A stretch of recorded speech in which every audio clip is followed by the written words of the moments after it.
사랑하는 여러분 반갑습니다. 오늘은 예수님께서 십자가 위에서 견딜 수 없는 고난을 이기시고 돌아가신 지 3일 만에 성경의 말씀대로 부활하신 부활절입니다. 오늘도 고통과 시련 속에 살아가는 모든 사람들, 또 견딜 수 없는 어려움 속에 있는 모든 분들이 이번 부활절에 예수님이 다시 살아나신 것처럼 여러분의 삶도 살아나는 부활절이 되기를 간절히 소망합니다. 교회의 역사를 되돌아보면 교회의 역사는 주님의 고난과 시련 속에서 활짝 핀 꽃과 같습니다. 전도는 고난 속에서 나는 향기며 아름다운 열매입니다. 우리가 부활을 말할 때 고난을 빼고는 부활을 말할 수가 없습니다. 고난에는 두 가지 고난이 있습니다. 하나는 선을 행하다가 받는 고난이 있고요. 또 하나는 악한 일 때문에 받는 고난이 있습니다. 근데 성경은 이렇게 말합니다. 선을 행함으로 고난을 받는 것이 하나님의 뜻일진데 악을 행하고 고난을 받는 것보다 낫다고 베드로전서 3장 17절을 말씀하십니다. 착한 일을 하다가 고난을 받는 사람과 악한 일을 하다가 고난을 받는 사람은 고난의 의미가 다르다고 하는 거예요. 선한 일을 당하다가 고난을 받고 어려움을 만나는 것은 하나님의 뜻이라고 말씀하십니다. 우리가 예수님의 고난을 통해 많은 사람이 새 생명을 얻고 절망 중에 희망을 얻었던 것처럼 내가 고난을 받고 많은 사람에게 유익을 줄 수 있다면 그 고난은 고난이 아니라 오히려 하나님 보기에 영광이 될 수 있다고 말씀하십니다. 여러분, 고난은 정말 힘들고 어렵지만 선한 고난은 창피한 게 아닙니다. 착한 일을 하다 받는 고난은 자존심이 상하는 것도 아닙니다. 오히려 떳떳하고 오히려 자신감이 있습니다. 여러분, 제자들을 보면 제자들은 고난을 받을 때 얼마나 힘들고 어려운 고난이 왔어도 그들은 오히려 그 고난을 기뻐했다고 사도행전 50장 44절은 말씀을 하십니다. 때로는 협박도 당했습니다. 때로는 매도 맞았습니다. 그리고 위협도 여러 번 느꼈습니다. 어느 때는 돌에 맞기도 하고 어느 때는 감옥에 갇히기도 했습니다. 그러나 베드로전서에는 이렇게 말합니다. 그렇게 할지라도 너희가 악을 악으로 갚지 말고 도리어 복을 빌어줘라. 그러면 너희들의 모든 복이 너와 네 가정의 유업으로 이어질 것이라는 겁니다. 그러므로 고난이라고 하는 것은 잘하기만 한 복입니다. 고난은 유업으로 이어지는 축복이 되는 겁니다. 여러분, 사실 억울한 일을 당하거나 인격의 모독을 당하고 내가 좋은 일을 하고 욕을 먹으면 이럴 때 서운하죠. 어느 때는 잠이 잘 안 오기도 합니다. 어느 때는요, 정말 가서 싸우고 싶고 따지고 싶기도 합니다. 저런 사람과 상종을 하지 말아야지, 인간관계를 끊어야지, 그렇게 생각할 때도 있습니다. 그러나 우리 부활을 믿는 성도들은 그렇게 생각하지 말고 오히려 복을 빌어주면 상대방도 잃지 않고 신앙도 잃지 않고 하나님 앞에 인정도 받는다고 하는 것입니다. 여러분, 고난이라고 하는 거는요, 한자에서나 영어에서의 고난의 뜻은 고통이고 그 다음에 슬픔이고 그 다음에 상당히 곤경에 빠지는 것, 고뇌에 빠지는 것, 이런 뜻이 있습니다. 그러나 히브리 사람과 헬라 사람들은 이 고난에 대한 의미를 우리와는 좀 다르게 생각하는 것 같습니다. 이 히브리나 헬라인들은 고난의 의미를 그들은 감각적인 경험을 얻는다, 어떤 일의 맛을 본다, 또는 자기를 낮춘다, 그런 생각으로 고난을 대합니다. 그러므로 고난은 생각하고 마음먹기에 따라서 우리에게 미치는 데미지가 틀린 것입니다. 우리는 이번 부활에 주님의 고난을 통해 신령한 눈을 떠야만 합니다. 부활절은 고난을 통해 내가 더 성숙해지는 기회입니다. 이 고난은 부활을 통해 우리가 달라지고 변화받는 기회가 되어야 합니다. 성공하는 사람은 고난을 보며 괴로워하지 않습니다. 오히려 그 고난을 이긴 뒤에 얻을 보화를 생각합니다. 그래서 스위스의 철학자 힐티라고 하는 사람은 행복할 때보다 고난할 때가 내 신앙은 더 좋았다고 고백을 했습니다. 또 고난은 기도의 선생님이라고 하는 말도 있습니다. 고난을 통해 하나님을 만난 성도, 고난을 통해 자기 삶의 변화를 가져온 성도들 많이 있습니다. 고난을 이기고 자기 삶이 완전히 바뀐 사람도 있습니다. 여러분, 고난을 통해 우리가 나의 삶의 변화를 가져오고 내 신앙의 변화를 가져올 수만 있다면 이 고난은 고난이 아니라 나를 더 새롭게 부활시킨 놀라운 선생님과 같은 것입니다. 미국의 20대 대통령 제임스 가필드라고 하는 사람은 정말 가난했습니다. 너무나도 삶이 힘들었습니다. 그는 어려서부터 온갖 고생을 다 하고 살아야만 했습니다. 그러면서 그는 이런 생각을 하면서 그런 고난을 이겨갔습니다. 내가 이런 죽을 고난을 만난 것은 이 다음에 하나님께서 나를 하나님 일을 많이 하라고 이런 고난을 주셨나 보다. 그리고 그는 교회 일에 열심히 봉사했습니다.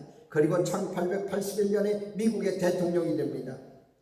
여러분, 신앙인은 고난을 만나도 오히려 그 고난을 통해 자기의 삶을 변화시키고 오히려 자기의 삶을 절망으로 끌고 가지 않고 희망으로 끌고 가는 것이 바로 이 신앙을 가진 사람의 신앙 자세입니다. 야고보서 1장 2절에 이렇게 말합니다. 내 형제들아, 너희가 여러 가지 시험을 만나면 오히려 기쁘게 여기라고 말씀하십니다. 스데반 집사님은 고난을 만나서 그가 전도하다가 돌에 맞아 세상을 떠날 때 그 얼굴이 천사같이 빛났다고 했습니다. 뿐만 아니라 하늘에서 우리 주님께서 스데반 집사님을 서서 그분을 보고 계셨다고 맞이했다고 했습니다. 고난이라고 하는 것은 바로 내가 고난을 부활로 승화시킬 수만 있다면 이것은 고난은 우리에게 금과 같이 유익한 것입니다. 성경은 말합니다. 고난을 통해서 내가 정말 정금같이 빛날 수 있다고 말씀하십니다. 고난을 통해서 내가 많은 사람으로 달라질 수 있다고 말씀하십니다.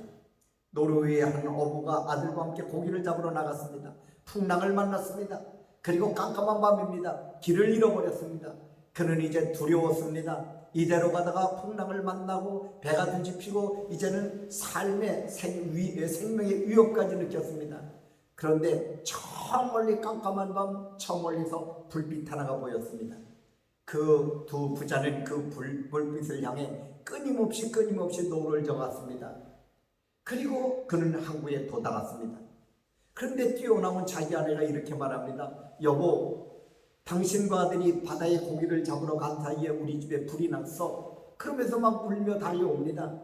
그때 그 남편이 이렇게 말합니다. 그러면 우리가 길을 잃고 헤맬 때 그 바다에서 저기 보였던 그 불빛이 우리 집이 타는 불빛이었단 말이야. 우리가 그걸 보고 여기까지 온 거야.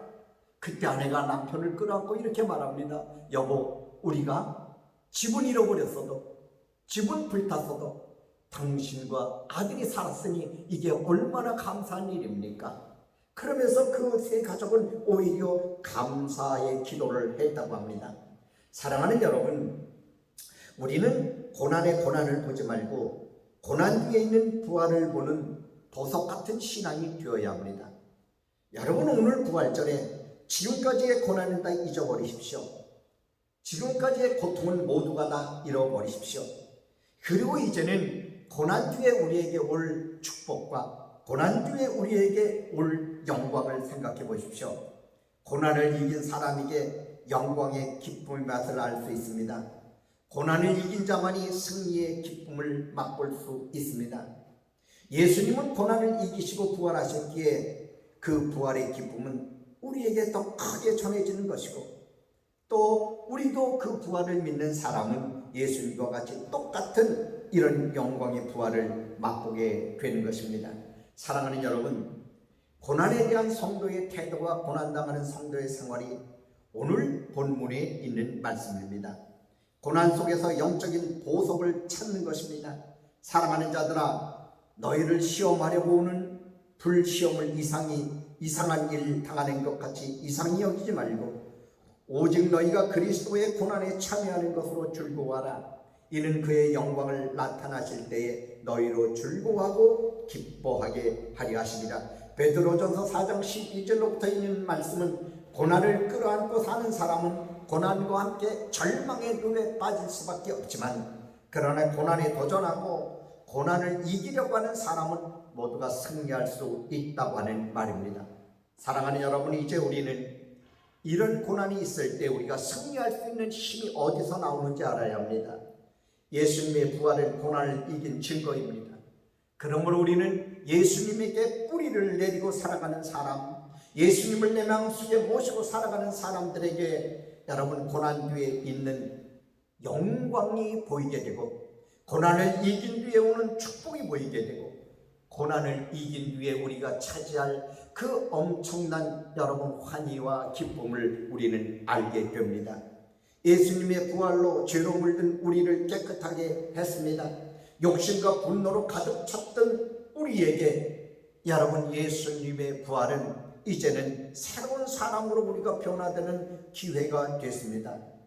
내 허물과 내 죄로 죽을 수밖에 없는 우리였지만 예수님의 부활 때문에 우리는 새 생명을 얻게 되었습니다.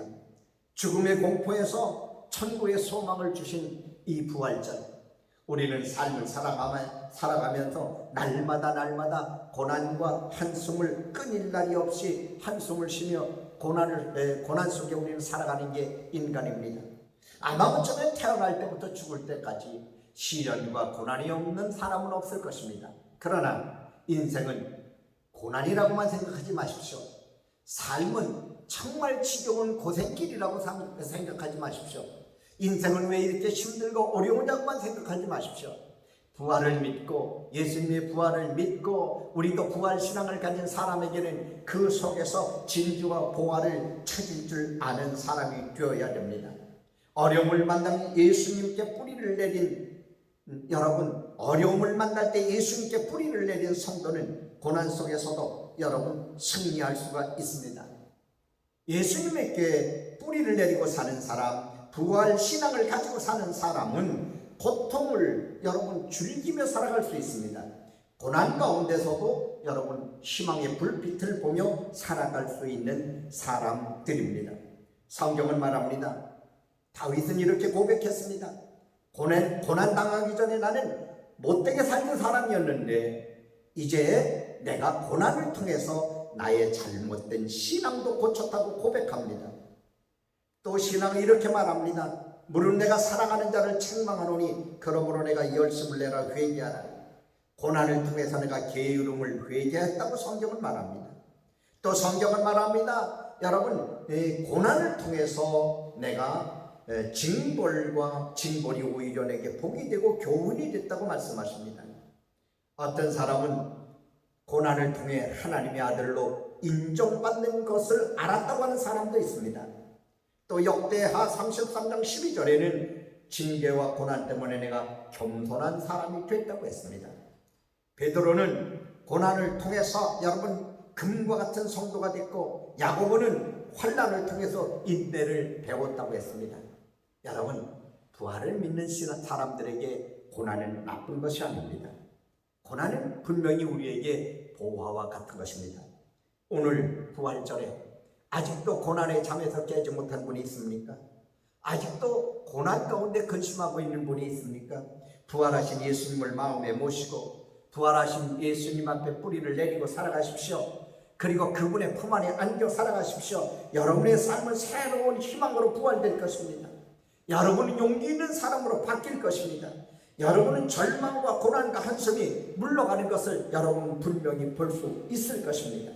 오늘 코로나의 공포에서도 여러분 이제 모든 사람들이 희망의 부활에 있기를 바랍니다. 여러분 모두가 힘들고 어려우시죠? 이런 어렵고 힘든 경제도 여러분 이번 부활절을 계기로 다시 한번 크게 부활되는 기회가 있기를 바랍니다. 나는 우리 한국교회가 예배가 끊어지고 찬송이 끊어지고 기도와 사랑 실천이 끊어졌던 이런 암흑의 기간을 우리가 지났는데, 이제 이번 부활절을 통해 모든 교회가 예배가 부활되고 찬송 기도와 사랑 실천이 부활되는 기회가 되기를 간절히 소망합니다. 오늘 부활절 아침 예수님의 부활하신 주님을 만나려고 주님 앞에 나와 예배를 드리는 모든 성도 여러분과 그리고 마음속에 부활신앙을 가지고 오히려 고난 속에 보활을 찾으려고 주님 앞에 나온 모든 여러분에게 부활의 축복이 함께하기를 간절히 축원합니다. 기도하겠습니다. 전능하신 아버지 고맙고 감사합니다. 오늘 부활절입니다.